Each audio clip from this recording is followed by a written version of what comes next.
2006 Dodge Dakota. I'm doing a evaporator core, and I'm going to do a heater core while I'm in here just because I've got it apart. But I looked at some other videos of people doing this, and they leave out some key points, so I thought I'd do a real quick how-to on this.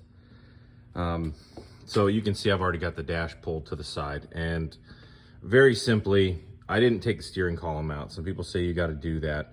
If you take the knee bolster down and you take this out of the way and set it down, there are 4 bolts or 4 nuts holding the steering column. Steering column drops onto the seat, right out of the way. A couple plugs that you want to disconnect up in there so you don't break things off. You'll see when the column comes down if it has tension, like the brake switch and things like that. But very simply, there are 2 other screws that are silver in color above the steering column that hold the dash assembly to the body crossbar. Then there are 2 10mm bolts here, 5 10mm bolts across the top, and 2 on the other side.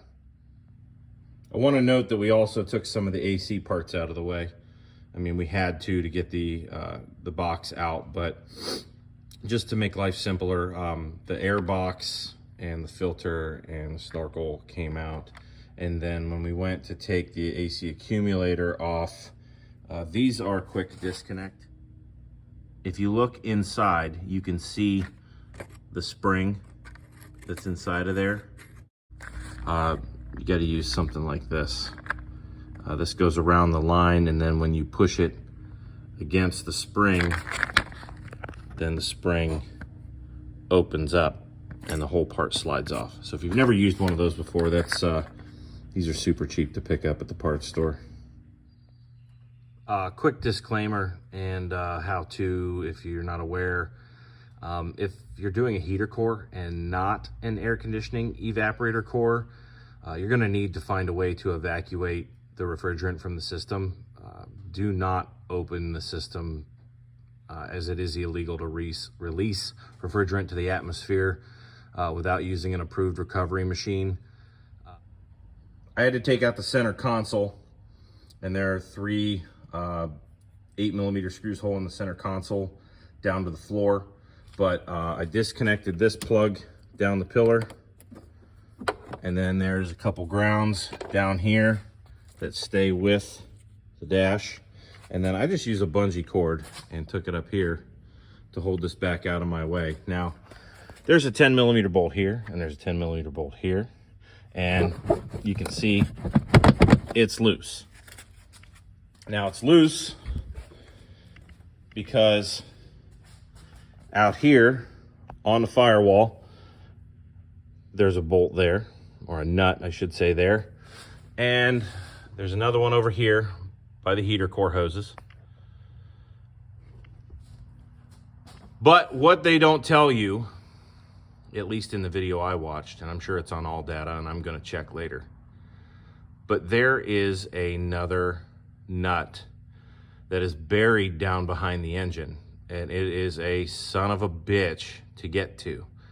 So at the risk of not breaking shit, I'm gonna try to get to that, and when I do get to it, I will elaborate where it is, because all the other YouTuber how-to videos out there, all you YouTube certified people that want to do this on your own, I support you, and it's vital to know where this is.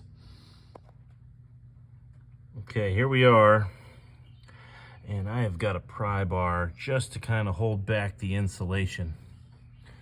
But the dipstick tube for the transmission is right there, and it runs down along the back side of the transmission bell housing. And you can see right at the end of my pry bar there is a nut. Nearly impossible to get to.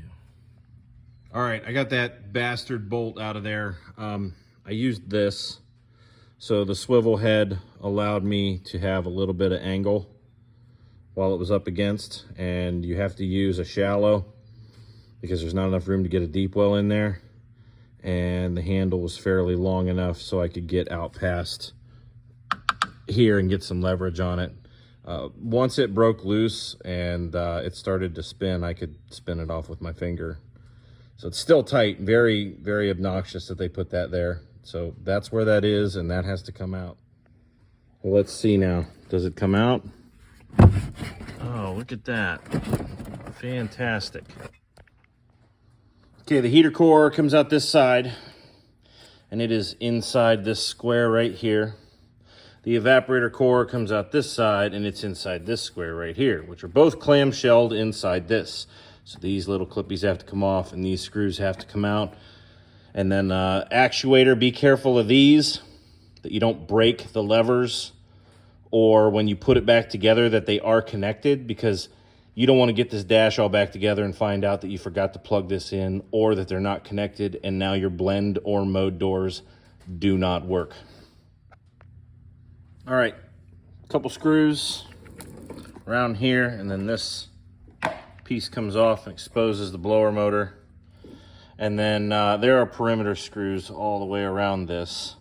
Some of them are really easy to see. What I did want to point out is I did pull this actuator off the top, and I just kind of let it hang out right there for when I separate these halves. But there is a screw hiding down inside of there. So if you're trying to get it apart and you can't figure out why, there is one hiding there. Also underneath this foam, there's a couple screws hiding to get this piece here off, because there are a couple screws underneath here for the clamshell. Okay, there are 6 screws. There's 1, 2, 3, 4, 5, 6 of them hiding to get this off and out of your way,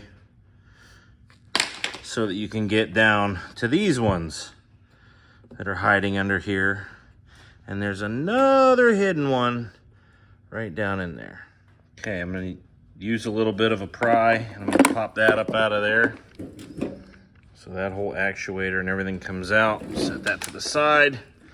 And then it's gonna be a little tough. We're gonna start pulling up on this and separating the two halves. And there it is. At this point, you can remove the evaporator, slide it up out, and the heater core as well. So you just slide up out of there. You can see on this evaporator core, which is what we were in here to initially replace, all of this stuck fuzz and junk. The oil from the AC system leaks out and it collects all over this. And then you can even see, if you look close, like some refrigerant dye and some corrosion in here. So this is where we were leaking from. Okay, a couple last minute things. When you're putting these actuators back on, they don't have to be marked necessarily when you take them off, because they will relearn their position. You never want to plug them in when they're not bolted into the housing, because they can over rotate and then they will not go back to their position. But as long as they're disconnected from power when you take them out and put them back in, they only go so far. This one here has an alignment tab on the lower gear that's underneath this.